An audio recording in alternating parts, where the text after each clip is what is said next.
Ajude os Sussurros do Imaginário a crescer. Ama os audiobooks do canal? Que tal apoiar esse projeto e ajudar a trazer ainda mais histórias incríveis para todos?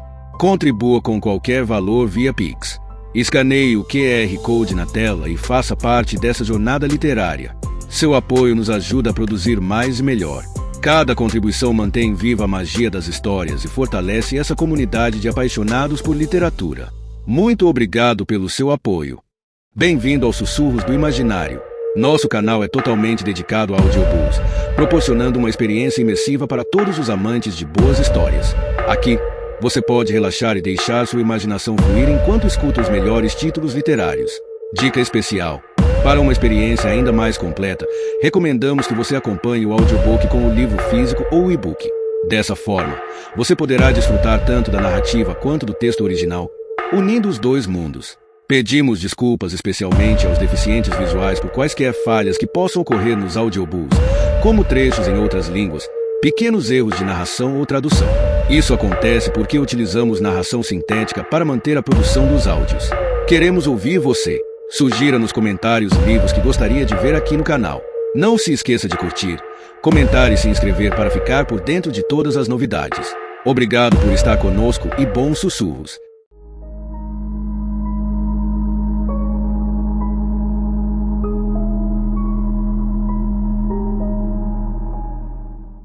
Capítulo 51.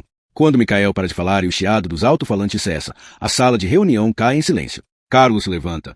Está roendo a unha do polegar enquanto olha para o nada. Abandonamos duas crianças. Ele diz finalmente. Estavam desaparecidas, mas dissemos que estavam mortas, seguimos com as nossas vidas. Mas tínhamos certeza de que era verdade. Benny diz suavemente. Joana tentou continuar, murmura Anja. Mas, no fim, nem eu acreditava que elas estavam vivas, diz Joana. E não havia nenhuma pista para seguir, Pollock ressalta. Nenhuma evidência, nenhuma testemunha. As bochechas de Carlos estão pálidas quando ele leva a mão ao pescoço e tenta abrir o botão de cima da camisa. Mas estavam vivas, ele diz, quase num sussurro. Sim, Joana responde. Já vi muita coisa na vida, mas isso, Carlos diz, puxando a gola de novo. Não entendo por quê. Quero dizer, por quê? Caramba, não entendo, só. Não tenho que entender, Anja diz, compreensiva. Por que alguém manteria duas crianças trancadas por todos esses anos? Ele continua, erguendo a voz. Fazendo questão de que sobrevivessem, mas nada além disso, nem resgate, nem violência, nem abuso. Anja tenta tirá-lo da sala, mas ele resiste e segura o braço de Nathan Pollock. Encontrem a menina, ele diz. Custe o que custar, encontrem essa menina hoje. Não sei se... Encontrem. Carlos interrompe, depois deixa Anja guiá-lo para fora da sala de reunião. Anja volta pouco depois. Os membros do grupo murmuram e analisam seus papéis. Benny está sentado de boca aberta, cutucando distraidamente com os pés a bolsa de ginástica de Madalena. Qual é o problema de vocês? Anja pergunta, ríspida. Não ouviram o que o chefe falou? O grupo entra em acordo rapidamente de que Madalena deve montar uma equipe de resposta rápida e uma unidade forense enquanto Joana tenta identificar uma área de busca preliminar ao sul da estação Sodertal SYD. Joana examina uma cópia da última foto tirada de Felícia. Ele perdeu a conta de quantas vezes já olhou a foto. Os olhos dela são grandes e escuros, e seu cabelo preto e comprido cai sobre o ombro numa trança frouxa. Ela está segurando um chapéu de equitação e sorrindo de forma travessa para a câmera. Micael Colefrost disse que começou a andar pouco antes do anoitecer. Joana começa, olhando para o mapa em grande escala na parede. Quando exatamente o maquinista soou o alarme? Benny olha o laptop. Às 13h22, ele responde. Foi aqui que encontraram Micael, Joana diz, traçando um círculo em volta da extremidade norte da ponte Gelsta. É difícil imaginar que ele possa ter andado mais rápido do que 5 km por hora, se estava ferido e sofrendo da doença dos legionários. Anja usa uma régua para medir a maior distância que ele pode ter andado vindo do sul, naquela velocidade e em um mapa dessa escala. Depois traça um círculo usando um compasso grande. 20 minutos depois, já conseguiram identificar 5 projetos de construção que poderiam corresponder à descrição de Micael. Uma tela de plasma de 72 polegadas exibe um híbrido de mapa e foto de satélite. Benny ainda está inserindo dados meticulosamente no computador conectado à tela de plasma.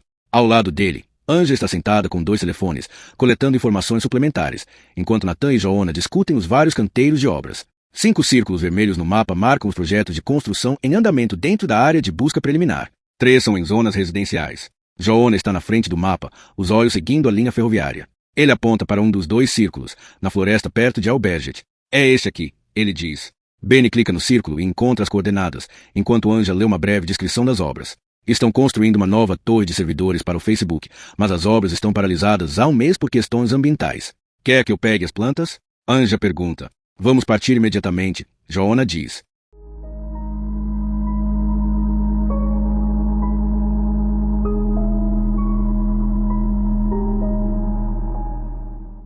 Capítulo 52. A neve repousa impassível no trilho acidentado que corre pela floresta. Uma grande área foi desmatada.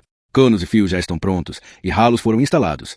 Uma área de 4 hectares de base de concreto foi construída e vários prédios complementares estão mais ou menos completos, enquanto outros são apenas cascas. Há uma camada espessa de neve sobre as escavadeiras e os caminhões basculantes. Durante o trajeto para Alberge, Joanna recebeu plantas detalhadas no celular. Anja as obteve do Departamento de Planejamento Municipal. Madalena Ronander examina o mapa com a unidade de resposta rápida antes de saírem dos veículos e se aproximarem do local a partir de 3 direções.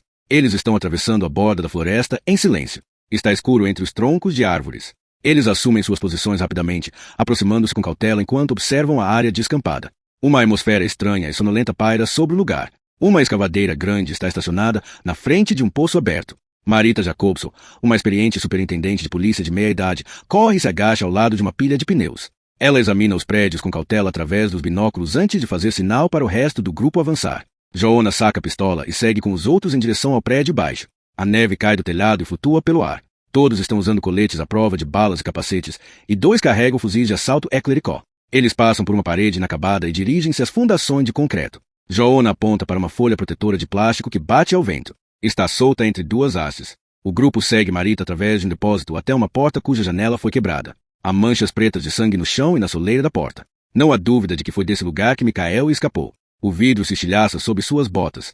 Eles entram no corredor em silêncio, abrindo porta após porta e verificando um cômodo por vez. Está vazio. Numa sala há um engradado de garrafas vazias, mas, fora isso, não há nada. Até então, é impossível dizer em que cômodo Michael esteve quando acordou, mas tudo sugere que foi uma das salas ao longo desse corredor. A unidade de resposta rápida vasculha cada cômodo com eficiência antes de voltar para seus veículos. Agora os peritos forenses podem trabalhar. A floresta também é vasculhada com patrulhas de cães. Joanna está parado segurando o capacete, olhando para a neve que cintila no chão. Sabia que não encontraríamos Felícia aqui, ele pensa. O quarto que Michael chamou de cápsula tinha paredes grossas e reforçadas, uma torneira de água e uma comporta para comida. Foi construído para manter pessoas em cativeiro. Joanna leu a ficha médica de Michael e sabe que os médicos encontraram vestígios do anestésico sevoflurano em seus tecidos moles. Agora ele começa a suspeitar que Michael deve ter sido drogado e levado para lá inconsciente. Condiz com a descrição dele de simplesmente acordar em um lugar diferente. Ele adormeceu na cápsula e acordou aqui. Por algum motivo, Michael fora trazido para cá, depois de todos aqueles anos. Será que conseguirá fugir justamente na hora em que seria morto? A temperatura está caindo quando Joanna observa os policiais voltarem a seus veículos. Se Michael foi drogado, então não tem como guiá-los para a cápsula. Ele nunca viu nada. Nathan coloca a cena para Joanna para avisar que é hora de partir. Joanna começa a erguer a mão, mas desiste. Não pode acabar dessa forma. Não pode ter chegado ao fim, ele pensa, passando a mão no cabelo. O que falta fazer? Enquanto volta ao carro, ele já sabe a assustadora resposta à sua pergunta.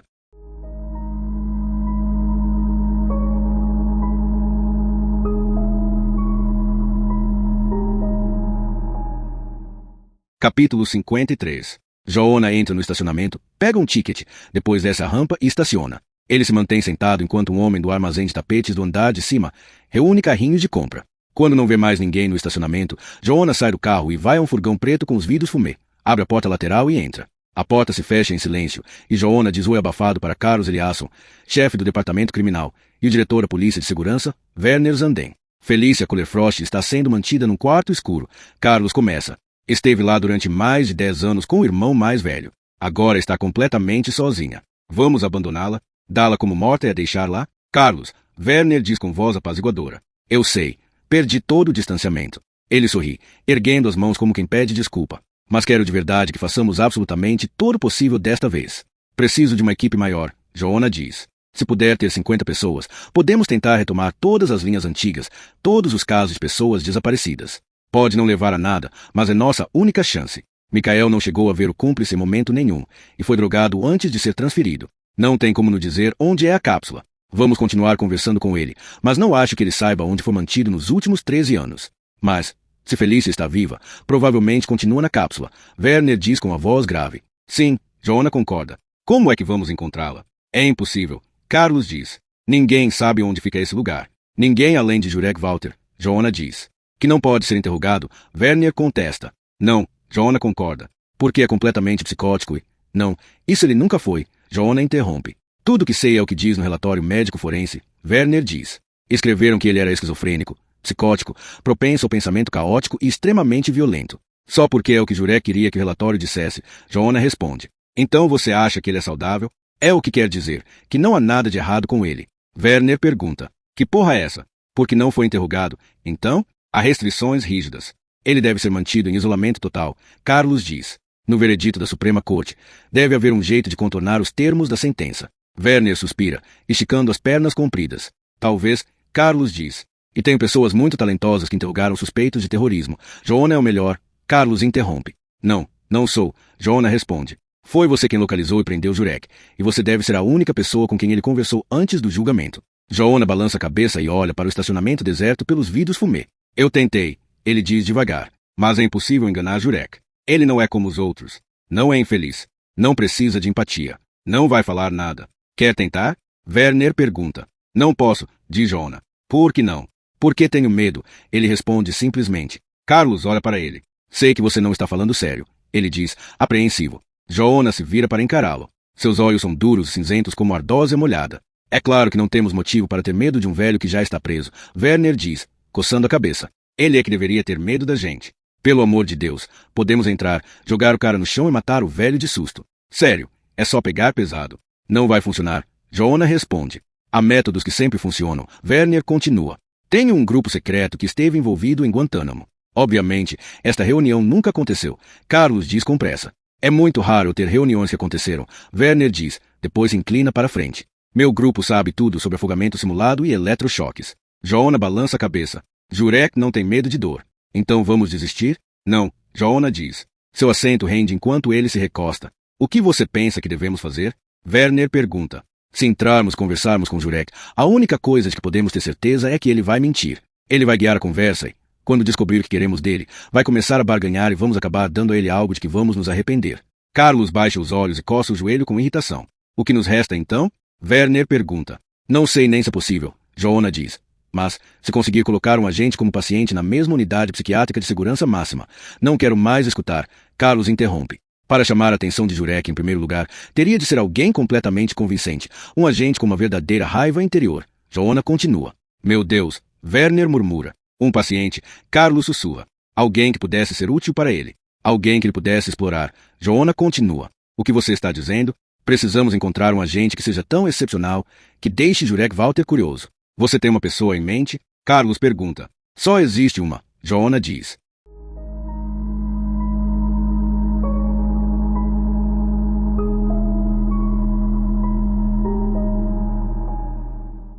Capítulo 54. O saco de boxe faz um ruído e a corrente chacoalha. Saga Bauer se move agilmente de lado, segue o movimento do saco com o corpo e bate de novo. 2 golpes, provocando um som que ecoa pelas paredes da academia de boxe vazia. Ela está treinando uma combinação de 2 cruzados rápidos de esquerda, um alto, um baixo, seguidos por um gancho forte de direita. O saco de boxe preto balança e o gancho rende. Sua sombra cruza o rosto de Saga e ela soca de novo. 3 golpes rápidos. Ela gira os ombros, recua, dá a volta pelo saco de pancada e o acerta mais uma vez. Seu cabelo loiro e comprido voa com um movimento rápido dos quadris, esvoaçando sobre o rosto. Saga perde a noção do tempo quando treina, e todos os pensamentos desaparecem de sua cabeça. Faz 2 horas que está sozinha na academia. Os últimos saíram enquanto ela pulava a corda. As lâmpadas no alto do ringue de boxe estão apagadas, mas o brilho forte da máquina de vendas automática lança uma luz através da porta aberta. Do lado de fora das janelas, a neve cai em volta da placa da lavanderia a seco e sobre a calçada.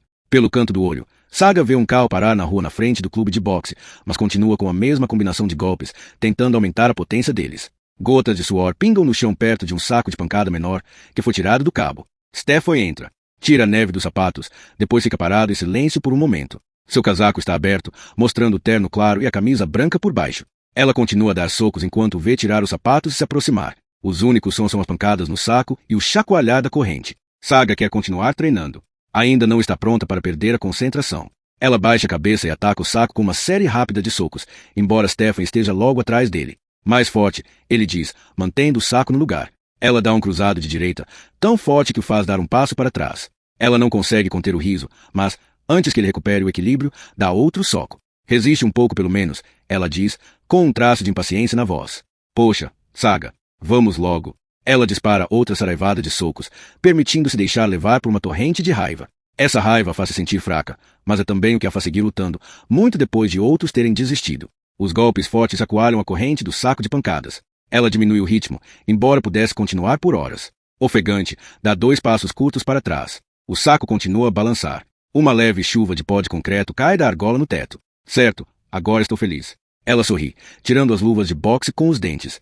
Ele a segue até o vestiário feminino e a ajuda a tirar as faixas das mãos.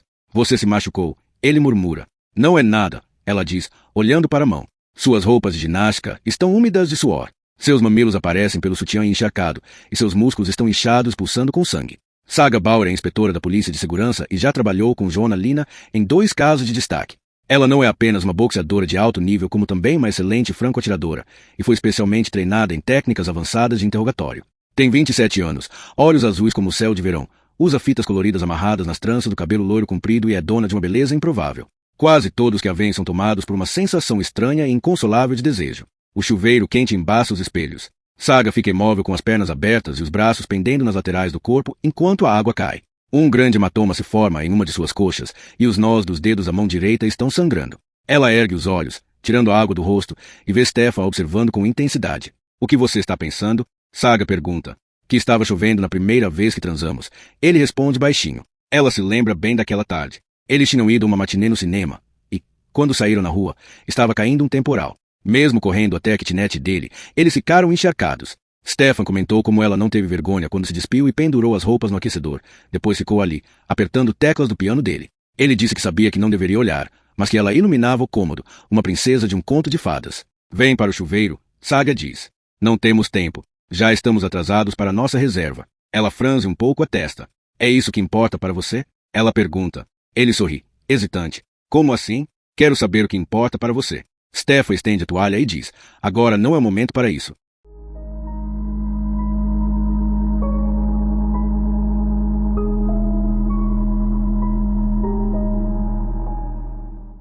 Capítulo 55. Está nevando quando eles saem do táxi para o clube de jazz Faxin. Saga ergue o rosto para o céu e sente a neve cair em sua pele quente. A boate já está lotada. Velas tremulam em lamparinas congeladas, se a neve escorre pelas janelas que dão para a rua Kungs. Stefan pendura o casaco no encosto da cadeira e vai até o balcão para fazer o pedido. O cabelo de Saga ainda está úmido, e ela sente um calafrio ao tirar o casaco verde, a parte de trás escura de tão molhada. Stefan coloca 2 vodkas martinis, uma tigela de pistaches na mesa. Eles se sentam um de frente para o outro e fazem um brinde silencioso. Saga está prestes a dizer que está morrendo de fome quando um homem magro de óculos se aproxima. Jack, Stefan diz, surpreso. Pensei ter sentido o cheiro de mijo de gato. Jack sorri. Esta é minha namorada, Stefan diz. Jack olha para Saga e a cumprimenta com a cabeça, depois sussurra algo para Stefan, que ri. Não, sério, você precisa tocar com a gente, Jack diz. Tenho certeza de que a sua senhora pode se virar sozinha por alguns minutos. Ele aponta para o canto, onde um contrabaixo quase preto e uma guitarra semiacústica Gibson estão preparados. Saga não consegue ouvir direito o que estão conversando em meio ao falatório do público. Estão falando sobre um show lendário, um contrato que é o melhor que arranjaram até agora e um quarteto habilmente reunido. Seus olhos vagueiam pelo bar enquanto ela espera. Stefan diz algo a ela enquanto Jack o puxa para se levantar. Você vai tocar? Saga pergunta. Só uma música, Stefan responde com um sorriso. Ela faz sinal para que ele vá. O barulho no bar diminui quando Jack assume o microfone. Senhoras e senhores, Stefan Johansson, ele apresenta. Stefan se senta ao piano. April em Paris, diz ele, e começa a tocar.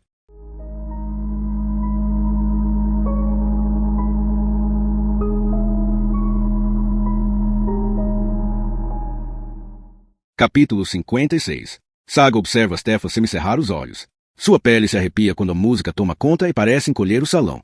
A luz é suave e difusa. Jack começa a tocar harmonias floreadas com delicadeza, depois entra o baixo. Saga sabe que Stefan ama isso, mas não consegue esquecer o fato de que prometeram só sentar e conversar, como nunca faziam. Ela passou a semana toda ansiosa para isso. Ela vai comendo os pistaches devagar, juntando um montinho de cascas vazias e esperando. Fica angustiada pela forma como ele a deixou. Ela sabe que está sendo irracional e diz a si mesma para não ser tão infantil. Quando o drink termina, ela pega o de Stefan. Não está mais gelado, mas ela bebe mesmo assim. Ela olha para a porta na mesma hora em que um homem de bochechas coradas tira uma foto dela com o celular. Ela está cansada e está considerando ir para casa dormir, mas queria muito conversar com Stefan antes. Saga perdeu a conta de quantas músicas eles já tocaram. John Scofield, Mike Stene, Charles Mingus, Dave Holland, Lars Gulen. e uma versão longa de uma música cujo nome ela não sabe, daquele álbum com Bill Evans e Mônica Zetterlund. Saga olha para o monte de casca de pistache, os palitos de dente nas taças de martini e a cadeira vazia à frente dela. Ela vai até o bar e pega uma cerveja Grolsch. Quando termina a garrafa, vai ao banheiro. Algumas mulheres estão retocando maquiagem na frente do espelho. As cabines estão todas ocupadas e ela precisa esperar na fila. Quando uma das cabines finalmente fica livre, ela entra, tranca a porta, se senta e fica olhando para a porta branca. Uma lembrança antiga surge em sua cabeça, a mãe de cama, o rosto marcado pela doença. Saga tinha apenas 7 anos e estava tentando confortá-la, dizendo que tudo ficaria bem, mas a mãe não queria segurar a mão dela. Para! Saga murmura, mas a lembrança não se esvai.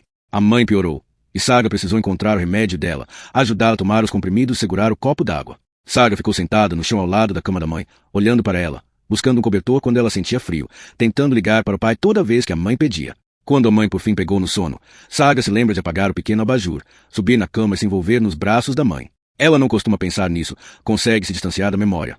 Mas, dessa vez, simplesmente está lá, e seu coração está batendo forte quando sai do banheiro. A mesa deles ainda está vazia, as taças ainda estão lá, Stefan ainda está tocando. Ele mantém contato visual com Jack, e eles estão respondendo alegremente às improvisações um do outro. Ela abre caminho até os músicos.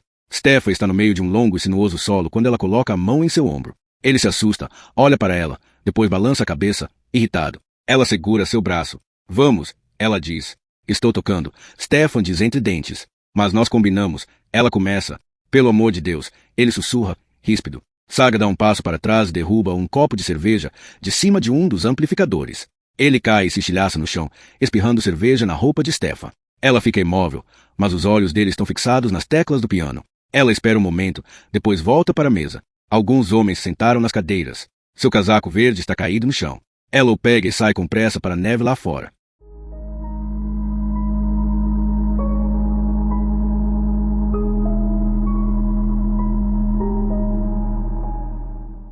Capítulo 57. Saga Bauer passa toda a manhã seguinte numa das amplas salas de reunião da Polícia de Segurança com 4 outros agentes, 3 analistas e 2 pessoas do administrativo. A maioria tem laptops ou tablets diante de si, exibindo uma tela cinza com um diagrama que ilustra a extensão de comunicações sem fio através das fronteiras do país ao longo da última semana. Na pauta estão a base analítica de dados da Unidade de Informações sobre Transmissões, novos métodos de busca e a radicalização aparentemente rápida de cerca de 30 extremistas islâmicos. Mesmo se o Al-Shabaab tiver feito um uso intenso da rede Al-Qima, Saga diz, não acho que ela possa nos oferecer muita coisa. Está claro que precisamos continuar o que estamos fazendo, mas ainda acho que devemos tentar infiltrar o grupo de mulheres no entorno deles, como já mencionei. E a porta se abre e o diretor da Polícia de Segurança, Werner Zanden, entra, erguendo a mão para pedir desculpas. Não queria interromper, diz com sua voz retumbante ao encontrar os olhos de Saga, mas estava pensando em dar uma volta e adoraria sua companhia. Ela assente e faz o gold, mas deixa o laptop na mesa ao sair da sala de reunião com Werner. Está um frio rigoroso quando saem à rua, e os cristalzinhos no ar são iluminados pela luz nebulosa do sol. Werner caminha a passos largos, e Saga se apressa para acompanhar o ritmo. Eles passam pela rua Fleming em silêncio, entram no portão para o centro de saúde, atravessam o parque circular em volta da capela e descem a escada em direção ao gelo do canal Bar Music. A situação vai ficando cada vez mais estranha, mas Saga evita fazer perguntas. Werner sinaliza com a mão e vira à esquerda numa ciclovia. Alguns coelhinhos correm para se esconder embaixo dos arbustos quando os dois passam perto. Os bancos do parque cobertos de neve são figuras delicadas na paisagem branca. Eles viram entre 2 prédios altos na margem com um chomo. Se param diante de uma porta. Werner digita um código, abre a porta e a leva para o elevador. No espelho riscado, Saga pode ver flocos de neve cobrindo seu cabelo. Estão derretendo, formando gotas cintilantes de água. Quando o elevador barulhento para, Werner tira do bolso uma chave amarrada a um cartão de plástico e destranca uma porta que exibe os sinais reveladores de tentativas de arrombamento. Ele acena para que ela o siga. Eles entram num apartamento completamente vazio. Alguém acabou de se mudar dali. As paredes estão cheias de buracos onde antes havia quadros e prateleiras. Há grandes bolas de poeira no chão e uma chave Allen da IKEA esquecida. Alguém dá descarga no banheiro e de lá sai Carlos Eliasson, chefe do departamento criminal. Ele seca as mãos nas calças e aperta a mão de Saga Bauer. Posso te oferecer algo para beber? Carlos pergunta. Ele enche 2 copos plásticos com água da torneira e os estende. Você estava esperando um almoço? Carlos diz ao ver a perplexidade no rosto dela. Não, mas tenho algumas pastilhas para tosse, ele diz, tirando uma caixinha do bolso. Saga balança a cabeça, mas Werner pega a caixa da mão de Carlos, tira 2 e as coloca na boca. Que festa, Werner diz. Carlos limpa a garganta. Saga, como você deve ter percebido, está em uma reunião totalmente extraoficial. O que aconteceu? Saga pergunta. Já ouviu falar de Jurek Walter? Não. Poucas pessoas ouviram, e é melhor que seja assim. Werner diz.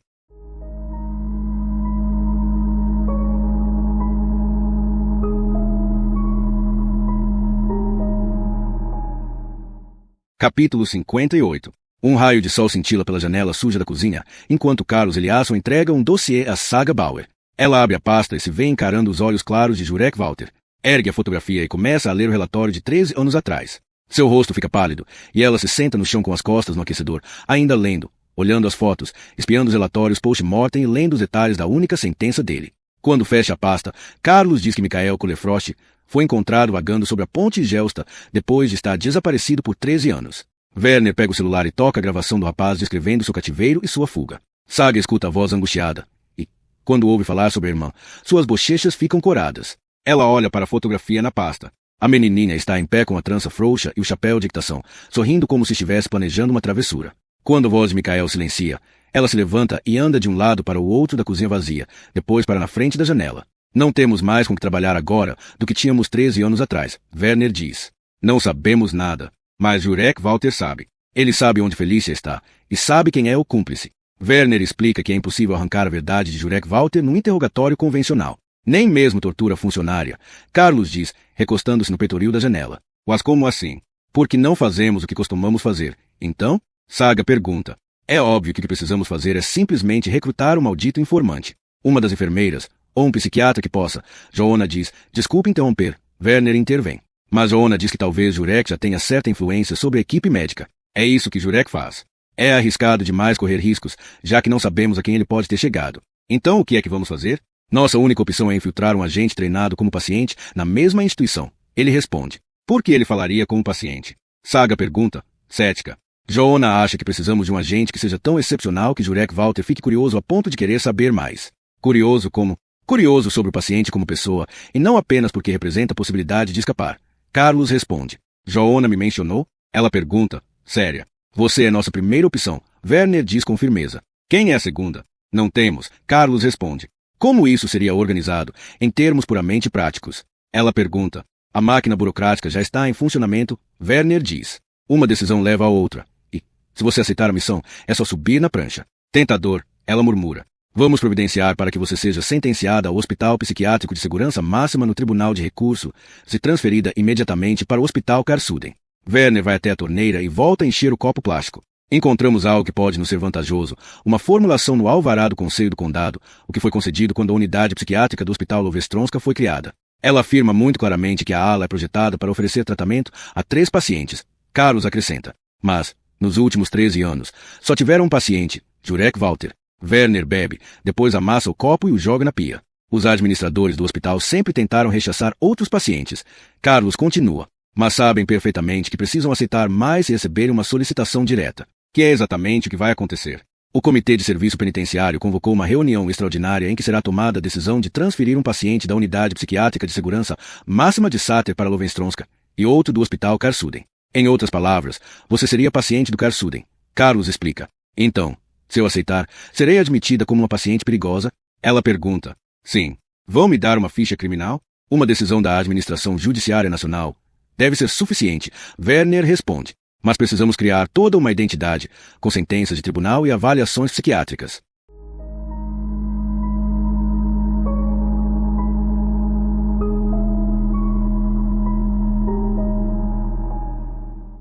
Capítulo 59. Saga está no apartamento, vazio com os 2 chefes de polícia. Cada fibra de seu ser está gritando para ela dizer não. Isso é legal? Ela pergunta. Sua boca ficou seca. Sim, claro. E extremamente confidencial. Carlos responde. Extremamente? Ela responde, o canto da boca se curvando. No departamento criminal, vamos declarar a missão como confidencial para que a polícia de segurança não possa ver o arquivo. E vou garantir para que ele seja declarado como confidencial para que o departamento criminal não possa vê-lo. Werner continua. Ninguém vai saber sobre isso a menos que haja uma solicitação direta do governo. Carlos diz. Saga olha pela janela para a fachada apainelada do prédio vizinho. Uma abertura de chaminé cintila para ela, e ela se volta para os 2 homens. Por que estão fazendo isso? Ela questiona. Para salvar a menina, Carlos diz com um sorriso triste. E devo acreditar que os diretores do Departamento Criminal e da Polícia de Segurança estão trabalhando juntos para... Eu conheci a Rosiana Kohler. Carlos interrompe. A mãe? Estudamos juntos na escola de música Adolf Friedrich. Éramos muito próximos. Foi muito difícil, muito, Então é pessoal? Saga pergunta, dando um passo para trás. Não, é só a coisa certa a fazer. Você pode ver isso com seus próprios olhos. Ele responde, apontando para a pasta. Como a expressão de Saga não mudou, ele continua. Mas, se quer que eu seja sincero, não sei se teríamos uma reunião como essa se o caso não fosse pessoal. Ele começa a mexer na torneira da pia. Saga o observa e tem a impressão de que ele não está contando toda a verdade. Em que sentido é pessoal? Ela pergunta. Isso não importa. Ele responde, rápido. Tem certeza? O que importa é que levemos isso a cabo. É a coisa certa a fazer, a única coisa certa, porque acreditamos que a menina ainda possa ser salva. Mas devemos nos apressar. É possível que ela tenha a doença dos legionários assim como o irmão, Werner diz. Então o plano é infiltrar um agente o mais rápido possível. Só isso, nenhuma operação de grande escala. Obviamente, não sabemos se Jurek Walter vai revelar algo, mas existe uma possibilidade. E tudo sugere que seja nossa única chance. Saga fica completamente imóvel, de olhos fechados por um longo tempo. O que acontece se eu me recusar? Ela pergunta por fim. Vão deixar a menina morrer naquele lugar maldito? Vamos encontrar outro agente, Werner diz. Então encontrem, Saga diz, e começa a caminhar na direção do corredor. Não quer considerar um pouco? Carlos diz atrás dela. Ela para de costas para os dois chefes de polícia e balança a cabeça. A luz atravessa seu cabelo espesso com as fitas entrelaçadas. Não, ela responde, e sai do apartamento.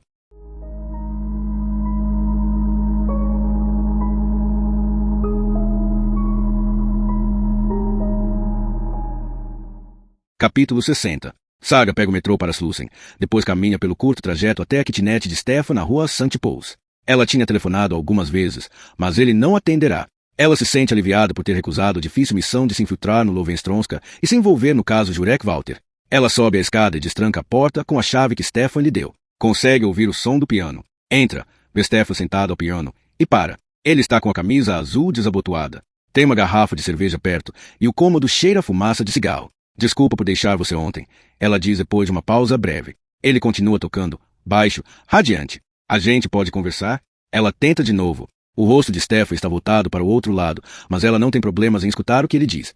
Não quero ter essa conversa agora. Olha, me desculpa, ela repete. Mas você, estou tocando. Ele interrompe. Mas a gente precisa conversar sobre o que aconteceu. Só vai embora, ele diz, se levantando para olhar para ela. Saga lhe dá um empurrão tão forte que ele tropeça para trás e derruba o banco do piano. Ele fica ali parado com as mãos ao lado do corpo, encarando-a. Isso não está dando certo, ele diz simplesmente. Ele ergue o banco do piano e ajeita a partitura. Você está exagerando, ela diz. Não quero que fique chateada, ele diz com uma apatia na voz que transforma a raiva dela em pavor. O quê? Ela pergunta. Não está dando certo. A gente vive brigando. Não podemos ficar juntos. Não. Ele fica em silêncio. Ela está começando a se sentir enjoada. Por que eu queria passar um tempo com você ontem à noite? Ela consegue dizer. Stefan ergue os olhos para ela. Você é a mulher mais bonita que já conheci. É inteligente e engraçada, e eu deveria ser o homem mais feliz do mundo. Talvez eu me arrependa disto pelo resto da minha vida, mas não acho que possamos continuar juntos. Não entendo, ela sussurra. Por que eu fiquei brava? Por que incomodei você quando estava tocando? Não, ele se senta e balança a cabeça. Eu posso mudar, ela diz, e olha para ele por um momento antes de continuar. Já é tarde demais, não é? Quando ele assente, ela se vira e vai embora. Sai para o corredor do apartamento, pega um banco velho e o atira no espelho. Os cacos caem no chão, estilhaçando-se de novo a bater nos ladrilhos duros. Ela abre a porta e desce as escadas correndo, diretamente para a luz azul radiante de inverno.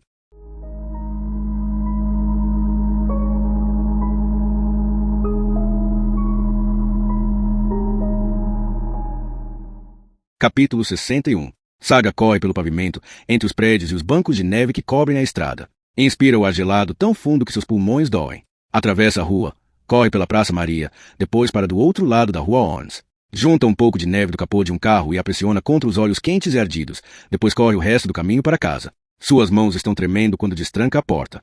Ela solta um suspiro ao entrar no corredor e fechar a porta. Deixa as chaves caírem no chão, tira os sapatos e atravessa o apartamento direto para o quarto. Saga pega o telefone e disca o número, depois espera em pé. Após 6 toques, é transferida para a caixa postal de Stefan. Ela não escuta a mensagem, apenas atira o telefone na parede com toda a força. Ainda completamente vestida, ela se deita na cama de casal e abraça as pernas. No fundo, entende por que se sente assim. Quando era pequena, acordou nos braços da mãe morta. Saga Bauer não se lembra quantos anos tinha quando sua mãe ficou doente. Mas, quando tinha 5 anos, descobriu que a mãe sofria de um tumor cerebral grave. A doença mudou sua mãe de maneiras terríveis. As células envenenadas a tornaram distante e cada vez mais irritadiça. Seu pai quase nunca estava em casa. Ela odeia se lembrar de como ele as decepcionou. Quando adulta, Tentou dizer a si mesma que ele era apenas humano, não podia evitar ser fraco. Ela repete isso como um mantra, mas sua fúria contra ele não diminui. Não dá para entender que ele tenha partido e deixado o fardo para a filha pequena. Ela não quer pensar nisso e nunca fala sobre o assunto. Só a enche de fúria. Na noite em que foi levada pela doença, a mãe estava tão cansada que precisou de ajuda para tomar os remédios. Saga lhe deu um comprimido atrás do outro e correu para buscar mais água. Não aguento mais, sua mãe sussurrou. Você precisa aguentar. Só liga para o papai e diz se preciso dele. Saga obedeceu e disse ao pai que ele tinha de voltar para casa agora. Mamãe sabe que eu não posso, ele respondeu. Naquela noite, sua mãe estava muito fraca. Não conseguiu engolir nada além da medicação e gritou com Saga quando ela derrubou o frasco de comprimidos no tapete. A mãe estava sentindo muita dor e Saga tentou consolá-la. Sua mãe simplesmente pediu para Saga ligar para o pai e dizer a ele que ela estaria morta antes do amanhecer. Saga chorou e disse à mãe que ela não podia morrer, que não queria viver se a mãe morresse, as lágrimas escorrendo. Ela se sentou no chão, escutando o barulho do próprio choro e a secretária eletrônica do pai. Quando sua mãe finalmente pegou no sono, Saga apagou o pequeno abajur e ficou ao lado da cama.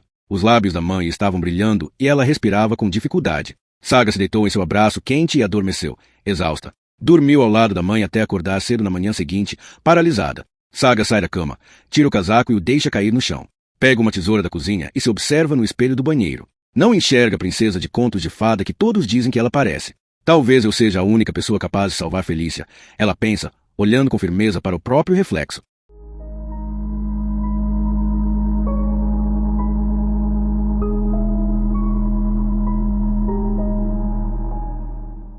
Capítulo 62. Uma reunião foi realizada apenas 2 horas depois que Saga Bauer avisou o chefe que tinha mudado de ideia e aceitado o trabalho.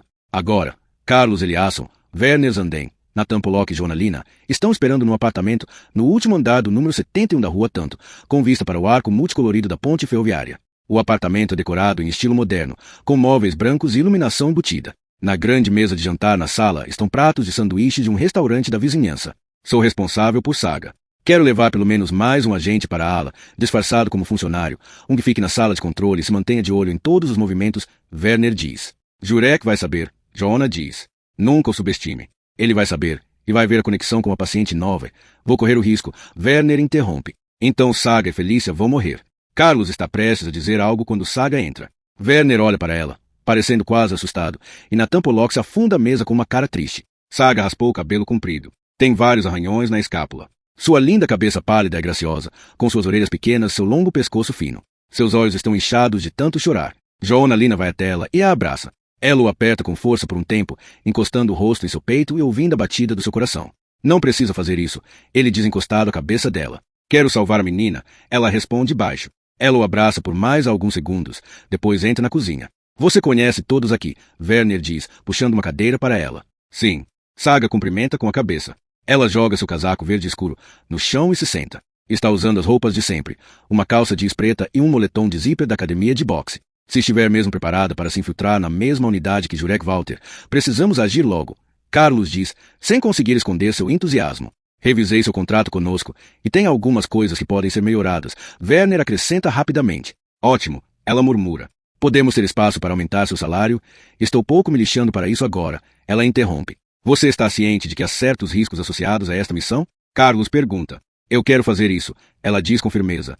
Werner tira um celular cinza da bolsa, o coloca sobre a mesa ao lado do seu celular habitual, digita uma breve mensagem de texto e olha para Saga. Vamos começar então? Ele pergunta.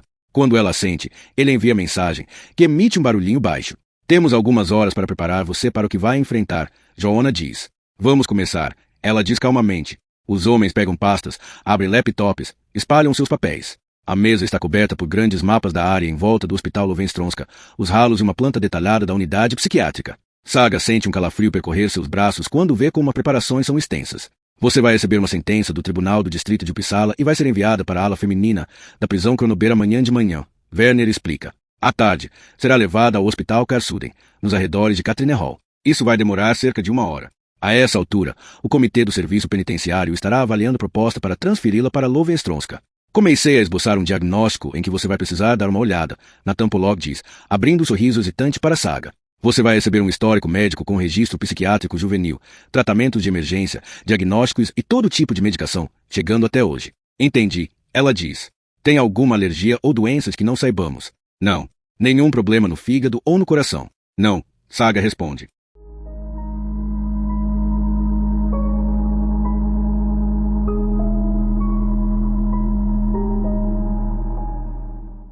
Capítulo 63.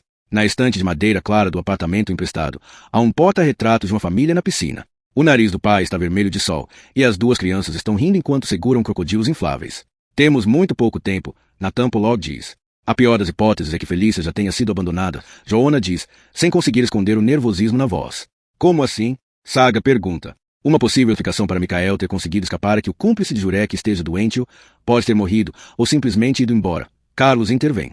Não vamos conseguir chegar a tempo, Saga sussurra. Temo de conseguir, Carlos diz. Se Felícia não tiver acesso à água, não há nada que possamos fazer. Ela morre hoje ou amanhã, Pollock diz. Se estiver tão doente quanto Michael, provavelmente não vai sobreviver mais do que uma semana. Mas, pelo menos, isso nos dá uma chance, ainda que pequena. Se ela só estiver tendo de sobreviver sem comida, podemos ter mais 3 ou 4 semanas, Werner diz. Temos pouco em que nos basear, Joanna diz.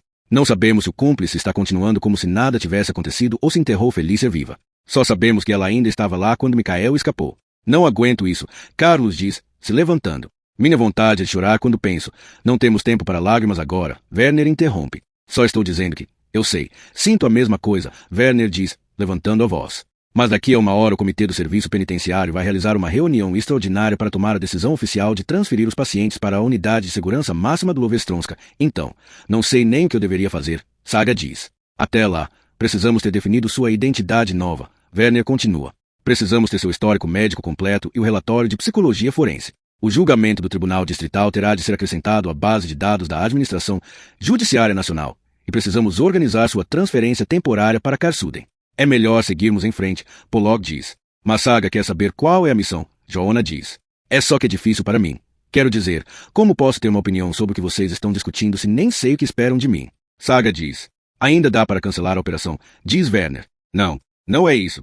Entende que preciso me virar sozinha, Saga responde. No seu primeiro dia, você vai precisar colocar um microfone minúsculo na sala de recreação, com um receptor e um transmissor, Werner diz. Parece arriscado. Não temos como fazer isso por você. Não importa como organizemos isso, com uma manutenção falsa do sistema de ventilação ou algo assim, ainda vai parecer suspeito junto com a chegada da paciente nova, explica Joanna. E tudo estará acabado, Saga diz. Todas as câmeras de segurança na prisão estão conectadas a uma sala de controle separada, que é completamente impossível hackearmos, diz Pollock. Quer dizer que nossa equipe não consegue. Escuta, não é uma rede sem fio. É um sistema fechado de cabos em parede de concreto. Não há como ter acesso no tempo que temos. Entendi, Saga diz em voz baixa. Você precisa fazer com que ele fale, diz Pollock, e estende para ela um envelope plástico com um microfone. Entro com ele escondido no traseiro? Ela pergunta. Não. Eles são obrigados a conduzir uma revista completa de cavidades corporais. Werner responde. Você vai ter de engolir, depois vomitar antes que chegue ao duodeno.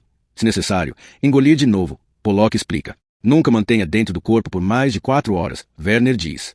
E continuo fazendo isso até ter uma chance de plantar o microfone na sala comum, Saga diz. Vamos ter pessoas posicionadas num furgão que vão estar ouvindo tudo em tempo real, Pollock diz. Certo, essa parte eu entendi, Saga diz. Mas me dar uma sentença do Tribunal Distrital, um monte de avaliações psiquiátricas e tudo mais. Precisamos disso porque... Me deixa terminar. Ela interrompe. Vou ter um histórico coerente, vou estar no lugar certo e vou plantar o microfone. Mas... A expressão nos olhos dela é dura e os lábios estão pálidos enquanto olha para cada um.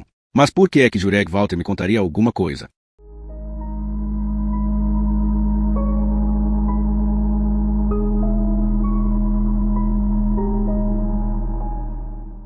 Capítulo 64. Nathan se levanta. Carlos está com as mãos sobre o rosto e Werner mexe no celular. Não entendo por que Jurek Walter falaria comigo. Saga repete. Obviamente, estamos assumindo um risco, Joanna diz. Na unidade, há 3 celas separadas de segurança máxima. É por isso que a prisão pode ser mista. As celas de segurança máxima se abrem para uma sala de recreação em comum com uma esteira e uma televisão protegida por vidro reforçado.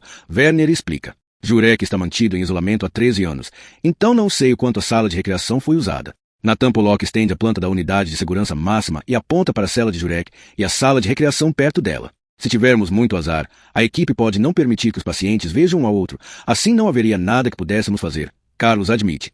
Como dissemos, é perigoso demais envolver a equipe do hospital, Joanna afirma. Entendo, Saga diz. Mas estou pensando mais no fato de que não faço ideia, não tenho porra de noção nenhuma, de como abordar Jurek se chegar a encontrar com ele.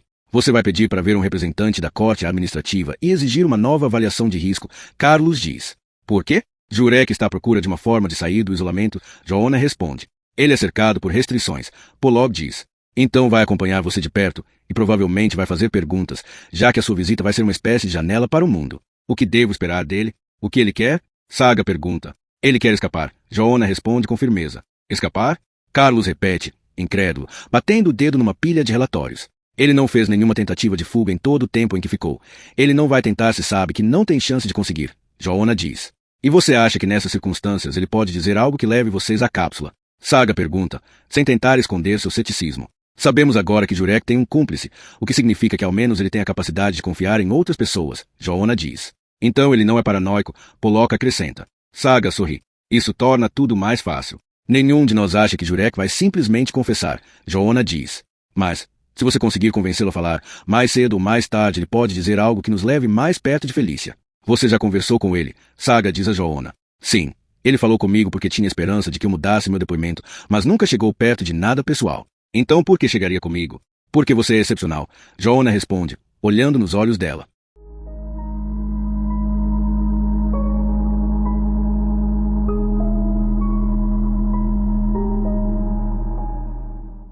Capítulo 65. Saga se levanta e passa os braços em torno do corpo, olhando para o granizo através da janela. Nossa tarefa mais difícil agora é justificar a transferência para a unidade de segurança em Lovenstronska enquanto selecionamos um crime e um diagnóstico que não exijam medicações pesadas, Werner diz.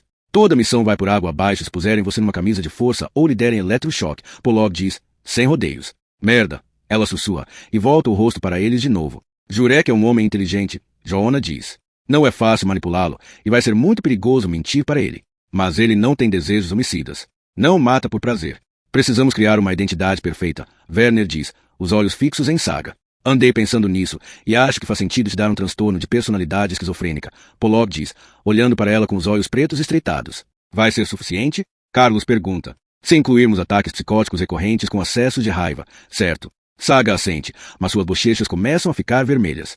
Você é mantida calma com 8 miligramas de trilafon 3 vezes ao dia, ele diz. Qual é o grau de perigo dessa missão? Werner pergunta finalmente, vendo que Saga não tinha levantado a questão. Jurek é extremamente perigoso, o outro paciente que vai chegar ao mesmo tempo que Saga também, e não vamos ter controle sobre o tratamento dela depois que ela estiver lá, Pollock diz. Então vocês não podem garantir a segurança da minha gente? Werner questiona. Não, Carlos responde. Você está ciente disso, Saga? Werner pergunta. Sim. Apenas um grupo seleto vai saber dessa missão, e não teremos nenhuma imagem do que acontece dentro da unidade de segurança, Pollock diz. Então, se, por algum motivo, não ouvirmos você pelo microfone, vamos cancelar a missão em 24 horas, mas, até lá, você vai ter de se virar sozinha. Joanna coloca a planta detalhada da unidade de segurança na frente de Saga e aponta para a sala de recreação com a caneta. Como você pode ver, tem travas de segurança aqui e 3 portas automatizadas aqui, Joanna diz. Não vai ser fácil, mas, em caso de emergência, você pode tentar se barricar aqui dentro, ou talvez também aqui ou aqui. E, se estiver do lado de fora da trava de segurança, a sala de controle e esse almoxarifado são claramente as melhores opções. Dá para atravessar esse corredor? Ela pergunta, apontando.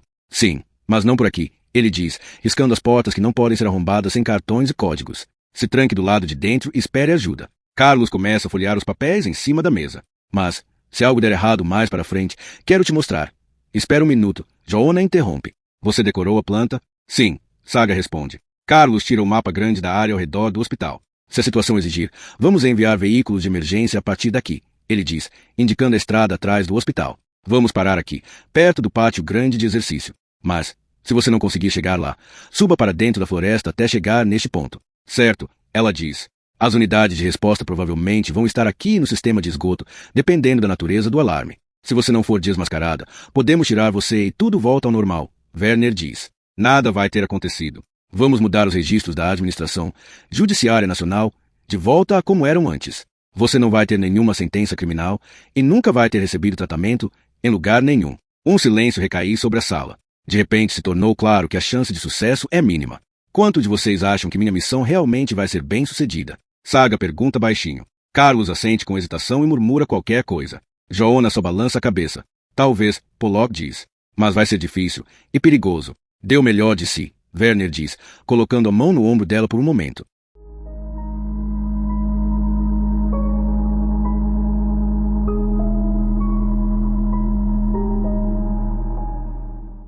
Capítulo 66. Saga pega o perfil abrangente de personalidade das mãos de Nathan Pollock e o leva para um quarto rosa com fotos de ídolos pop nas paredes. 15 minutos depois, volta para a cozinha. Caminha devagar e para no meio do cômodo. As sombras de seus cílios longos tremulam sobre as bochechas. Os homens ficam em silêncio e se voltam para olhar a figura esguia de cabelo raspado. Meu nome é Natalie Anderson. Tenho transtorno de personalidade esquizofrênica, o que me deixa um pouco introvertida, ela diz, se sentando numa cadeira. Mas também tive episódios psicóticos recorrentes, com acessos extremamente violentos. É por isso que me prescreveram Trilafon. Fico bem agora com 8 miligramas, 3 vezes ao dia. Os comprimidos são brancos e pequenininhos, fazem meus peitos doerem tanto que não consigo dormir de bruços. Também tomo Cipramil, 30 miligramas, ou Seroxa, 20 miligramas. Enquanto fala, ela tira às escondidas o microfone minúsculo do forro da calça. Quando eu estava muito mal, me davam injeções de Risperdal e Oxascan para os efeitos colaterais. Sob o tampo da mesa, ela remove o plástico protetor da cola e gruda o microfone embaixo da mesa. Antes de que assudem da sentença do Tribunal do Distrito de Uppsala, fugi de uma ala de segurança mínima da unidade psiquiátrica Bausta e matei um homem no parquinho atrás da escola Gredelby em Knistad. 10 minutos depois, outro na entrada da casa dele na Alameda Dag. O microfone pequeno se solta da mesa e cai no chão. Depois que fui presa, me transferiram para a unidade de tratamento psiquiátrico intensivo no Hospital Universitário em Uppsala. Me deram 20 miligramas de Cesolid e 100 miligramas de Cisodinol injetados nas nádegas. Me deixaram amarrada por 11 horas. Depois me deram uma solução de M-Neven. Estava muito frio e fiquei com o nariz todo entupido e uma dor de cabeça muito forte. Nathan Pollock bate palmas. Joanna se agacha e pega o microfone do chão. Ele sorri e o estende para ela. A cola precisa de 4 segundos para firmar. Saga pega o microfone e o vira na mão. Estão todos de acordo com essa identidade? Werner pergunta. Em 7 minutos, tenho de registrá-la na base de dados da Administração Judiciária Nacional. Me parece boa, Pollock diz. Mas, Saga, ainda hoje você vai precisar memorizar as regras de Bausta e decorar os nomes e traços físicos da equipe e dos outros pacientes. Werner assente. Você tem de se tornar uma só com sua identidade nova, então não pode parar para pensar antes de repetir números de telefone, parentes imaginários, datas de nascimento, endereços antigos, animais de estimação falecidos, números de identidade, escolas, professores, locais de trabalho, colegas, os hábitos pessoais deles. Não sei se essa é a melhor estratégia. Joanna interrompe. Werner para no meio da frase e olha para Joanna. Nervoso, Carlos puxa algumas migalhas da mesa com a mão. Nathan Pollock se recosta com expectativa. Eu consigo decorar tudo isso, Saga diz. Os olhos de Joanna ficam escuros como chumbo. Agora que Samuel Mendel não está mais entre nós, Joanna diz, posso revelar que ele tinha um conhecimento extraordinário de técnicas de infiltração a longo prazo para serviços secretos de alto risco. Samuel? Carlos pergunta, cético. Não posso explicar como, mas ele sabia do que estava falando, Joanna diz. Ele era do Mossad? Werner pergunta. Só posso dizer que, quando ele me contou sobre seu método, percebi que ele tinha razão e, por isso, nunca esqueci o que ele disse. Joanna continua. Já determinamos o melhor método, Werner diz, um tom de estresse na voz. Quando está trabalhando infiltrado, você fala o mínimo possível, e apenas em frases curtas, Joanna diz. Por que frases curtas? Carlos questiona. Para parecer autêntico, Joanna continua, falando diretamente com Saga. Nunca finja sentir coisas, nunca finja raiva ou felicidade, e sempre fale a sério. Certo, Saga diz, com cautela. E, mais importante, Joanna continua, nunca diga algo além da verdade. A verdade, Saga repete. Vamos garantir que você receba seus diagnósticos, Joanna explica. Mas você precisa alegar ser saudável. Porque é verdade, Werner murmura. Você não precisa nem saber dos crimes que cometeu, porque precisa alegar que é tudo mentira. Por que não seria uma mentira? Saga diz. Puta merda, Werner diz. Saga fica vermelha ao entender o que Joanna está dizendo. Engole em seco, depois fala devagar. Então, se Jurek me perguntar onde moro, só respondo que moro na rua Tavas, em Sodermal?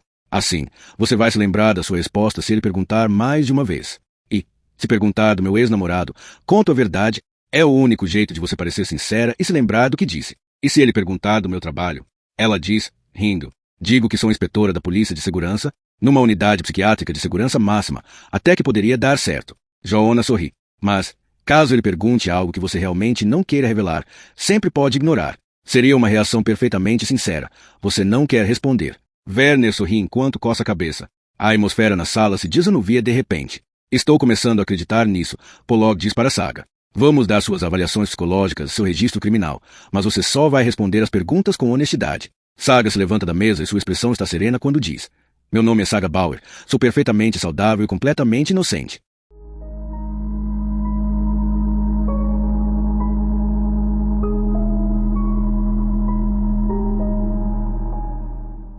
Capítulo 67. Pollock está sentado perto de Werner enquanto faz o login na base de dados da Administração Judiciária Nacional e insere a senha de 12 dígitos. Juntos, eles acrescentam as datas em que foram feitas as acusações, quando foi feito o pedido de julgamento e quando a audiência principal foi realizada. Classificam os crimes, formulam um relatório de psiquiatria forense e inserem que o Tribunal do Distrito de Uppsala considerou a ré culpada de 2 casos extremamente violentos de homicídio premeditado. Ao mesmo tempo, Carlos acrescenta os crimes, a sentença e as sanções de Saga Bauer no registro de fichas criminais da Autoridade de Polícia Nacional.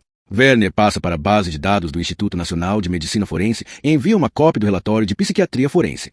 Como estamos em termos de tempo? Saga pergunta. Até que bem, eu acho, Werner diz, olhando o relógio. Em precisamente 2 minutos o Comitê do Serviço Penitenciário vai se encontrar para uma reunião extraordinária. Eles vão verificar a base de dados da Administração Judiciária Nacional e tomar a decisão de transferir 2 pacientes para a Unidade Psiquiátrica de Segurança Máxima de Lovenstronska.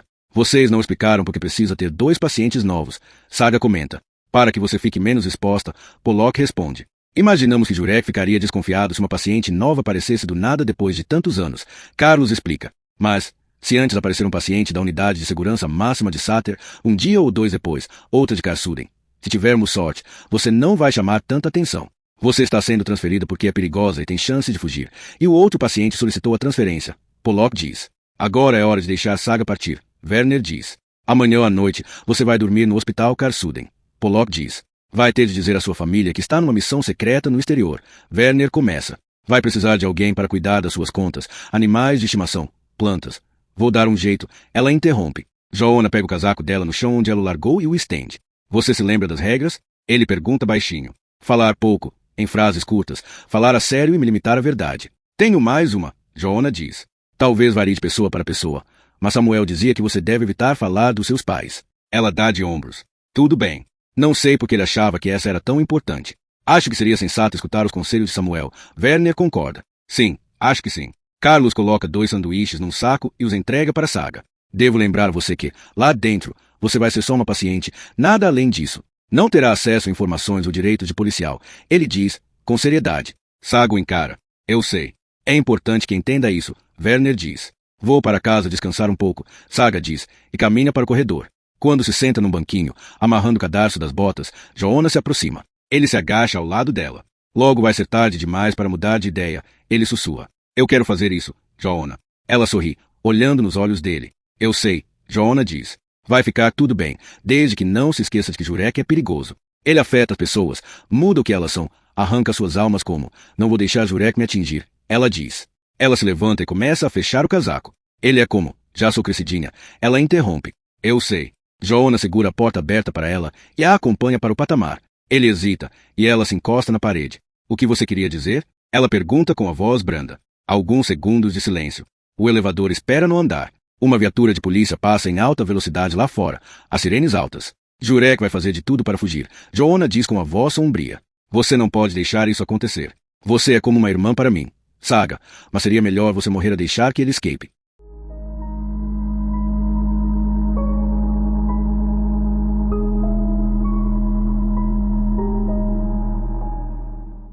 Capítulo 68. Andersholm está sentado na grande mesa de conferência, esperando. Já passou das 5:30 da tarde. A sala clara e impessoal está cheia com os habituais membros do comitê do hospital, 2 representantes da psiquiatria geral, o médico-chefe Roland Brolin e o chefe de segurança, Sam Hoffman. O diretor do hospital, Ricard Nagler, ainda está ao telefone enquanto sua secretária lhe serve um copo de chá gelado. A neve cai do lado de fora da janela. Todas as conversas na sala param quando o diretor do hospital coloca o copo vazio na mesa, seca a boca e começa a reunião. Que bom que todos puderam vir, ele diz. Recebi um telefonema do Comitê de Serviço Penitenciário há 1 hora. Ele pausa. As pessoas se remexem nas cadeiras e olham para ele. Foi decidido que a Unidade de Segurança Máxima vai admitir 2 novos pacientes em breve. Ele continua. Ficamos acostumados demais com apenas um paciente, muito velho e quieto, por sinal.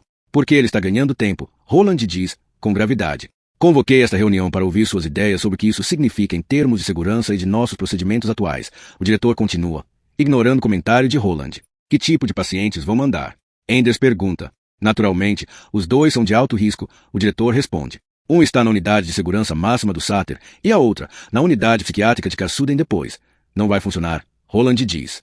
Nossa unidade de segurança foi construída para abrigar 3 pacientes, o diretor do hospital rebate. Os tempos mudaram. Todos temos de fazer o possível para reduzir os custos, e não podemos, Sim, mas Jurek é. Roland fica em silêncio. O que você ia dizer? É impossível tratarmos mais pacientes, Roland diz. Mesmo tendo recebido uma ordem direta para aceitar os dois. Arranja alguma desculpa. O diretor ri, cansado, e balança a cabeça. Você sempre o viu como um monstro, mas ele... Não tenho medo de monstros, Roland interrompe. Mas sou inteligente bastante para ter medo de Jurek Walter. O diretor sorri para Roland e depois sussurra algo para a secretária. Ainda sou relativamente novo, Enders diz. Jurek Walter já causou algum problema aqui? Ele fez Suzanne já ao desaparecer. Roland responde. Um silêncio cai sobre a sala. Um dos médicos da psiquiatria geral tira os óculos, depois volta a colocá-los. Soube que ela tirou uma licença para um projeto de pesquisa, não foi? Enders diz. Estamos chamando de licença, Roland diz. Gostaria de saber o que aconteceu.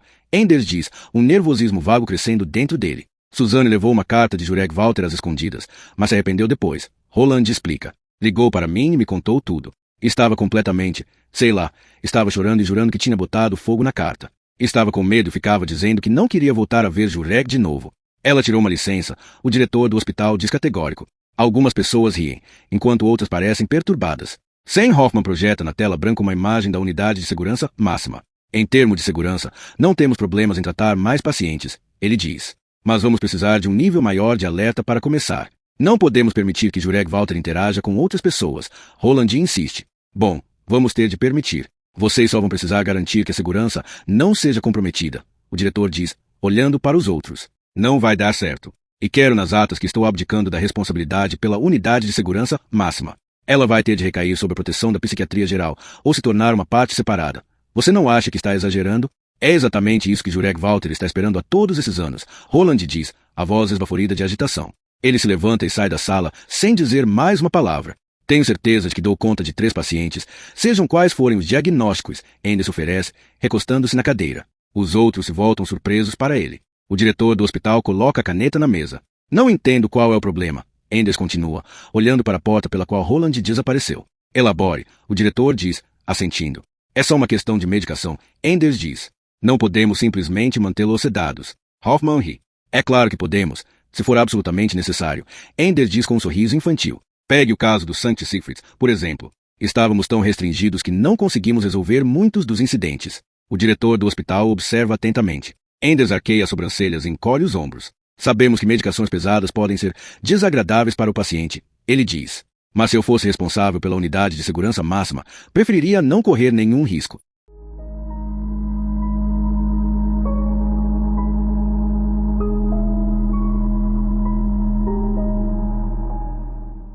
Capítulo 69. Agnes está sentada no chão usando um pijama azul com abelhinhas. Está segurando a pequena escova branca de cabelo e tateando as cerdas com a ponta dos dedos, uma a uma, como se as contasse. Ender se senta na frente dela, estendendo a boneca Barbie e esperando. Escova o cabelo da boneca, ele sugere. Agnes não ergue os olhos. Continua a tocar cada cerda individual, uma fileira após a outra, devagar e com total concentração. Ele sabe que ela não brinca espontaneamente como as outras crianças, mas brinca da sua própria maneira. Ela tem dificuldade para entender o que as outras pessoas veem e pensam. E nunca deu nome para as bonecas Barbie. Apenas testa mecânica delas, curvando seus braços e pernas e girando suas cabeças. Mas ele aprendeu nos cursos da Associação de Autismo e Asperger que ela pode ser treinada a brincar se as várias partes do jogo forem divididas de maneira sequencial. Agnes escova o cabelo da boneca. Ele repete. Ela para de mexer com a escova. A estende e a passa no cabelo loiro da boneca. Depois repete o movimento mais 2 vezes. Ela está linda agora, Enders diz. Agnes volta a mexer na escova. Você viu como ela está linda? Ele pergunta. Sim, ela diz, sem olhar. Enders tira uma boneca Cindy. Antes que tenha tempo de dizer alguma coisa, Agnes estende o braço e escova o cabelo dela, sorrindo. 3 horas depois, quando Agnes está dormindo, Enders se acomoda no sofá diante da televisão e assiste a Sex and the City. Na frente da casa, flocos pesados de neve caem sob a luz amarela dos postes. Petra está numa festa do trabalho. Vitória, uma colega, a buscará às 5 da tarde. Ela dissera que não chegaria tarde, mas já são quase 11 horas. Enders dá um gole do chá gelado e manda uma mensagem para Petra dizendo que Agnes escovou o cabelo das bonecas. Ele está cansado, mas queria contar para ela sobre a reunião no hospital e que assumiu a responsabilidade pela unidade de segurança máxima e tem uma garantia de emprego permanente. Durante o intervalo comercial, Enders vai apagar a luz no quarto de Agnes. O abajur tem o formato de um coelho em tamanho real. Emite uma bela luz rosa, lançando um brilho claro sobre os lençóis e o rosto relaxado de Agnes. O chão está coberto de peças de Lego, bonecas, móveis de casinha de boneca, comidinhas de plástico, canetas, tiaras de princesa e todo um jogo de chá de porcelana. Enders não entende como o quarto ficou tão bagunçado.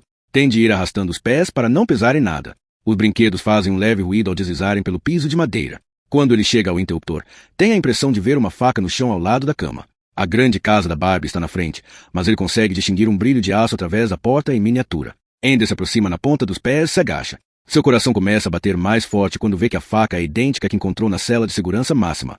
Ele não entende. Entregou a faca para Roland e Brolin. Agnes começa a choramingar durante o sono agitado. Ender rasteja pelo chão e enfia a mão no térreo da casa de boneca, escancara a portinha e tenta pegar a faca. O piso rende e Agnes tosse baixo. Algo está brilhando na escuridão embaixo da cama. Poderiam ser os olhos reluzentes de um urso de pelúcia. É difícil ver através das janelinhas coloridas da casa de bonecas. Ai! Agnes sussurra enquanto dorme. Ai! Ai! Ender acabou de conseguir tocar a faca com a ponta dos dedos quando encontra os olhos cintilantes de um rosto irugado embaixo da cama. É Jurek Walter, e ele se move rápido como um raio, pegando a mão de Ender e puxando. Ender acorda quando puxa a mão de volta. Está ofegante quando percebe que caiu no sono no sofá em frente à televisão. Desliga o aparelho e se senta, o coração acelerado. Faróis de carro brilham através da janela. Um táxi faz a curva e desaparece.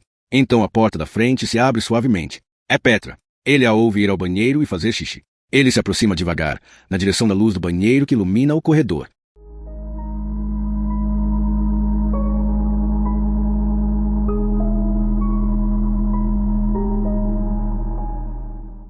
Capítulo 70. Ender para no escuro, observando Petra pelo espelho em cima da pia. Ela escova os dentes, cospe, leva um pouco de água à boca com as mãos em concha, depois cospe de novo. Leva um susto quando vê. Você está acordado. Estava esperando por você. Ender diz. Que fofo. Ela apaga a luz e ele a segue para o quarto. Ela se senta na beira da cama e passa creme nas mãos e nos cotovelos. Você se divertiu? Mais ou menos. Foi a festa de despedida da Lena. Ender pega a mão esquerda dela e a segura com força pelo punho. Ela o encara. Você sabe que a gente precisa acordar cedo amanhã. Cala a boca, ele diz. Ela tenta se soltar, mas ele pega a outra mão dela e a joga na cama. Ai, cala essa boca. Ele força um joelho entre as coxas dela, que tenta se virar, depois fica parada. Estou falando sério, luz vermelha. Preciso dormir um pouco, ela diz suavemente. Fiquei esperando você. Ela olha para ele por um instante, depois assente. Tranca a porta. Ele sai da cama e tenta ouvir sons no corredor. Mas a casa está em silêncio, então ele tranca a porta. Petra já tirou a camisola e está abrindo a caixa. Com um sorriso, tira a corda macia e o saco com chicote, o vibrador e o consolo grande, mas ele a joga na cama. Ela fala para ele parar. Ele arranca a calcinha dela com violência, deixando marcas vermelhas em seus quadris. Enders, não olha para mim. Ele interrompe. Desculpa. Ela não resiste enquanto ele a amarra com mais força do que o normal. Pode ser que a bebida tenha deixado menos sensível. Ele amarra a corda aos pés da cama e obriga as coxas dela a se abrirem. Ai, ela geme. Ele pega a venda, e ela faz que não com a cabeça enquanto ele cobre o rosto dela. Ela tenta se soltar, puxando as cordas com tanta força que os seios fartos balançam. Você está linda, ele sussurra. São 4 da madrugada quando eles terminam e ele desfaz os nós. Petra tira a calcinha rasgada que ele enfiou na boca dela quando ela pediu para ele parar. Ela está quieta, o corpo tremendo enquanto massageia os punhos doloridos. Seu cabelo está suado, as bochechas riscadas de lágrimas, e a venda caiu em volta do seu pescoço.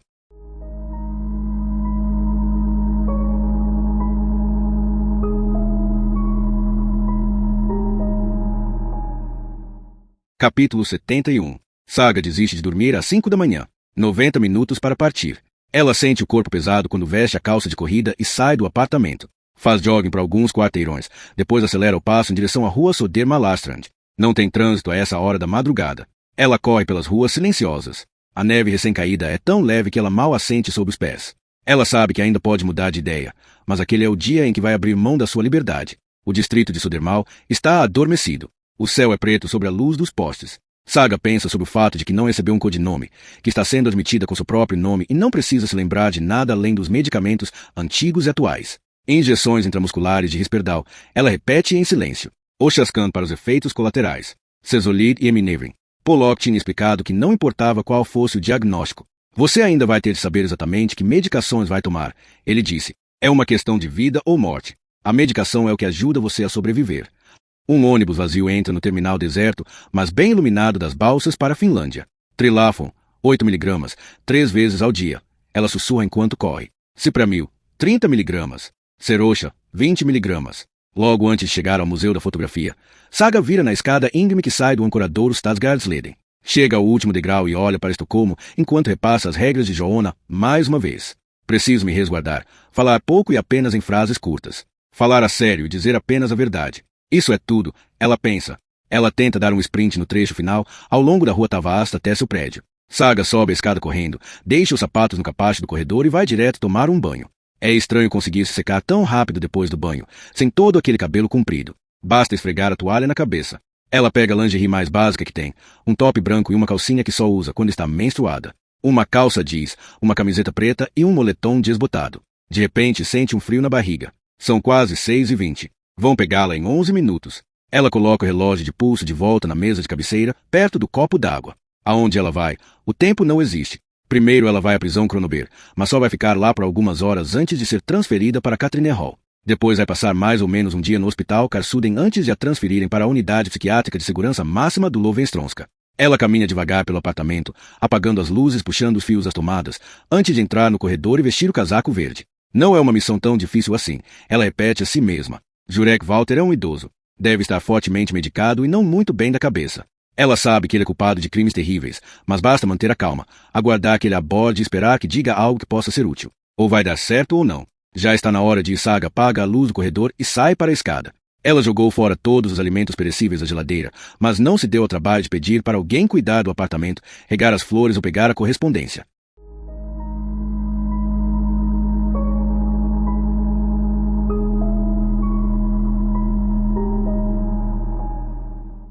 Capítulo 72. Saga dá 2 voltas na fechadura e desce a escada para a entrada principal. Sente uma onda de ansiedade ao ver o furgão do serviço penitenciário esperando na rua escura. Ela abre a porta e entra ao lado de Nathan Pollock. É perigoso dar carona para desconhecidos, ela diz, tentando sorrir. Conseguiu dormir? Um pouco, ela responde e prende o cinto de segurança. Eu sei que você já sabe disto, Pollock diz, olhando para ela. Mas tenho de lembrar que você não deve tentar manipular Jurek a revelar qualquer informação. Ele engata a marcha e sai pela rua silenciosa. Essa é a parte mais difícil, Saga diz. E se ele só quiser conversar sobre futebol? E se não quiser conversar sobre nada? Vai ser o jeito. Não há nada que você possa fazer em relação a isso. Mas Felícia pode não sobreviver por mais do que alguns dias. Não é responsabilidade sua, Pollock responde. Essa infiltração é um risco. Todos sabemos disso. Todos concordamos com isso. Não podemos adivinhar os resultados. O que você está fazendo está inteiramente separado da investigação preliminar em andamento. Vamos continuar conversando com Michael Kulefrost, dando sequência a todas as antigas linhas de investigação. Mas ninguém acredita que vamos conseguir salvar Felícia a menos que Jurek comece a falar comigo. Você não pode pensar dessa maneira, Pollock diz. Certo, vou parar agora. Ela tenta sorrir. Ótimo. Ela começa a bater os pés. Seus olhos azul claros estão vidrados, como se estivesse perdida em pensamentos. Prédios escuros passam rapidamente pelo furgão. Saga coloca suas chaves, carteira e outras posses numa sacola para pertences pessoais do serviço penitenciário. Antes de chegarem à prisão Cronober, Pollock estende o microfone para ela dentro de uma cápsula de silicone e uma pequena porção de manteiga. A digestão de alimentos gordurosos demora mais, ele diz. Mas acho que você não deve esperar mais do que 4 horas. Ela abre o pacote de manteiga, engole o conteúdo, depois examina o microfone na cápsula macia. Parece um inseto em âmbar. Ela se ajeita, coloca a cápsula na boca, vira a cabeça para trás e engole. Sua garganta dói, e ela sente que começa a suar enquanto o objeto desce devagar.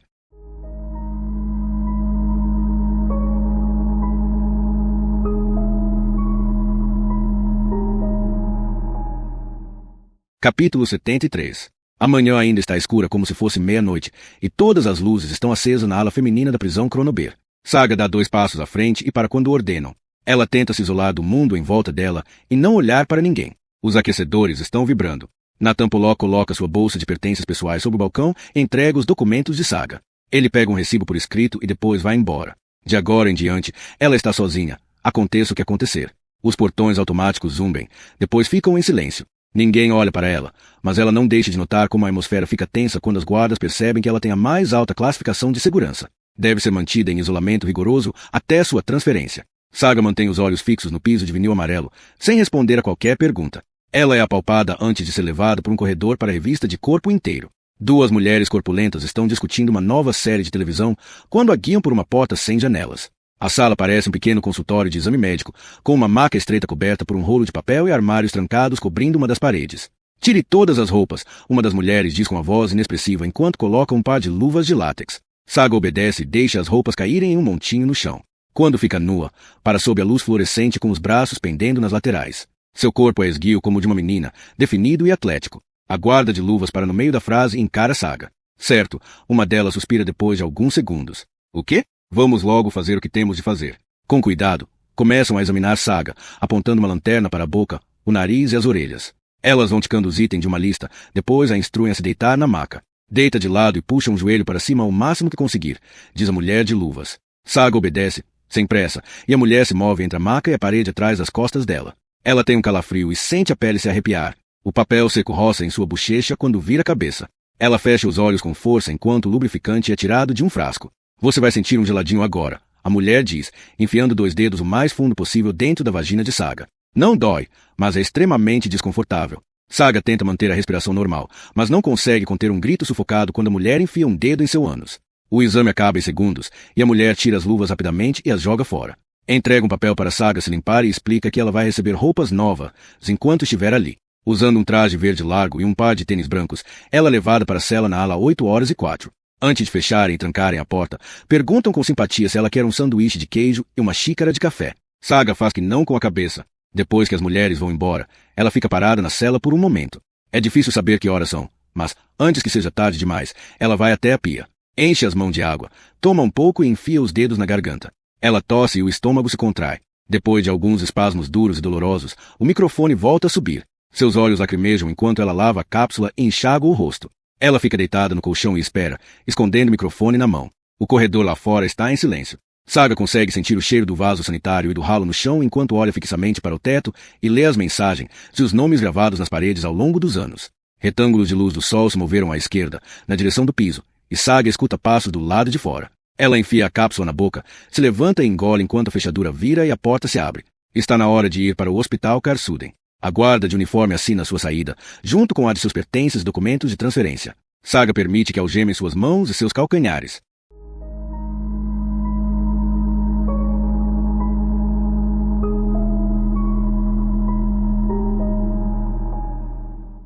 Capítulo 74. A equipe de polícia consiste em 32 pessoas, a maioria civis e agentes das unidades de vigilância e detecção do Departamento Nacional de Investigação Criminal e do Departamento Criminal. Numa das grandes salas de conferência do 5º andar, as paredes estão cobertas por mapas assinalando os locais relacionados ao caso Jurek Walter. Fotografias coloridas dos desaparecidos são rodeadas por constelações de seus familiares, colegas e amigos. Depoimentos antigos de parentes das vítimas são reexaminados e novos interrogatórios são conduzidos. Relatórios médicos e forenses são verificados e qualquer um que saiba algo sobre as vítimas é interrogado, por mais distante que seja a relação. Joana Lina e sua equipe estão sob a luz invernal perto da janela, lendo uma transcrição do último depoimento de Michael Kohlerfrost. Enquanto leem, uma atmosfera sombria assoma ao grupo. Não há nada no relato de Michael que avance com a investigação. Os analistas olharam as evidências tangíveis e encontraram pouca coisa de valor. Nada, Peter Naslo murmura, enrolando a transcrição. Ele diz que consegue sentir os movimentos da irmã, que ela procura por ele toda vez que acorda no escuro. Benny Rubin diz com uma expressão comovida. Ele pode sentir como ela espera que ele volte. Não acredito em nada disso, Peter interrompe. Temo de considerar que Michael está falando a verdade, pelo menos em certo sentido, Joanna diz. Mas essa história do Homem de Areia, Peter diz. Quer dizer, até com o Homem de Areia, Joanna responde. Ele está falando de um personagem de um conto de fadas, Peter retruca. Vamos questionar todos que vendem barômetros ou... Na realidade, já compilei uma lista de produtores e comerciantes, Joanna diz com um sorriso. Como é que é? Sei que havia um vendedor de barômetros no conto de T.A. Hoffman sobre o Homem de Areia, Joanna continua. E sei que a mãe de Michael contava uma história de Ninar sobre o Homem de Areia. Mas nada disso exclui a possibilidade de que exista uma versão dele no mundo real. Não temos porra nenhuma, e é melhor admitir isso de uma vez, Peter diz, jogando a transcrição na mesa. Quase nada, Joanna corrige com a voz branda. Michael estava sedado quando foi transferido para a cápsula e sedado quando foi levado embora dela. Benny suspira, passando a mão na careca. É impossível até mesmo começar a identificar um local. Tudo indica que Felícia esteja na Suécia, mas nem isso é certo. Madalena Ronander vai até o quadro branco e lista as poucas informações que eles têm sobre a cápsula. Concreto, eletricidade, água, bactérias, legionela. Como Michael nunca viu nem ouviu a voz do cúmplice, eles não sabem nada além do fato de que é um homem. Só isso. Michael tinha certeza de que a tosse que ouviu vinha de um homem. Todo o resto na descrição pode ser remontado às fantasias infantis sobre o Homem de Areia. Joanna sai da sala, desce de elevador, sai da delegacia e continua pela rua Fleming, atravessa a ponte Saint-Eric e entra em Birkasta. É no sótão do número 19 da rua Rostrands que está instalada a Athena Promachus. Quando a deusa Palas Athena é representada como uma mulher bonita de lança e escudo, ela é conhecida como Athena Promachus, a deusa da guerra. Athena Promachus também é o nome de um grupo secreto reunido para investigar o material que Saga Bauer deve fornecer enquanto trabalha disfarçada. O grupo não existe em nenhum registro oficial e não tem orçamento nem do Departamento Nacional de Investigação Criminal, nem da Polícia de Segurança Sueca. Athena Promachus consiste em Joanna, Nathan e Corinne Miller-Oaks, a Polícia de Segurança, e o perito forense Johan Johnson. Assim que Saga for transferida para a Unidade de Segurança do Lovestronska, eles vão trabalhar 24 horas por dia para receber, compilar e analisar as gravações de vigilância. Athena Promachus será auxiliada por 3 outros agentes responsáveis por gravar as transmissões do microfone. Eles vão trabalhar em um micro-ônibus pertencente ao Departamento de Parques do Conselho Municipal, estacionado dentro do hospital. Todo o material será salvo em discos rígidos, criptografado e enviado para os computadores de Athena Promachus com um atraso de não mais do que 1/10 de segundo.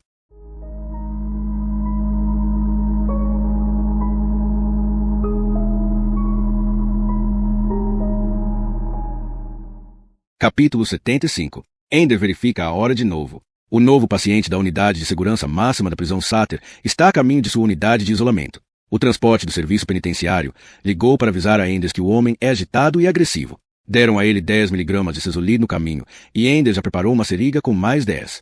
Um guarda mais velho da prisão chamado Leif Rajama joga fora a embalagem da seringa e espera com os pés afastados numa postura combativa. Não acho que ele vai precisar de mais do que isso, Enders diz, quase sem conseguir esboçar um sorriso. Normalmente depende do quanto a revista os incomoda, Leif diz. Tento dizer a mim mesmo que meu trabalho é ajudar pessoas que estão passando por dificuldades, ainda que eles não queiram essa ajuda. O guarda do outro lado do vidro reforçado é avisado de que o paciente está a caminho. Ouve-se um tinido metálico através das paredes, depois um grito abafado. Esse é apenas o segundo paciente, Enders diz. Só vamos saber como vão ser as coisas quando os 3 estiverem aqui. Vai ficar tudo bem, Leif tranquiliza. O monitor de segurança exibe uma imagem da escada com 2 guardas de segurança apoiando um paciente que não consegue andar sem ajuda. O paciente é um homem corpulento de bigode loiro e óculos que deslizaram para a ponta de seu nariz fino. Seus olhos estão fechados e o suor escorre por seu rosto. Enders olha para Leif. Eles conseguem ouvir o paciente balbuciar coisas sem sentido, algo sobre escravos mortos e o fato de ter feito xixi nas calças. Estou com mijo até o joelho. Fica parado, os guardas ordenam e o deitam no chão. Ai, isso machuca, ele choraminga. O guarda atrás do vidro recebe os documentos de transferência do agente de transporte mais velho. O paciente fica deitado no chão com os olhos fechados, arfando. Ender diz a Leif que não será necessário administrar outra dose de Cesolid. Depois passa o cartão na leitora para liberar a porta.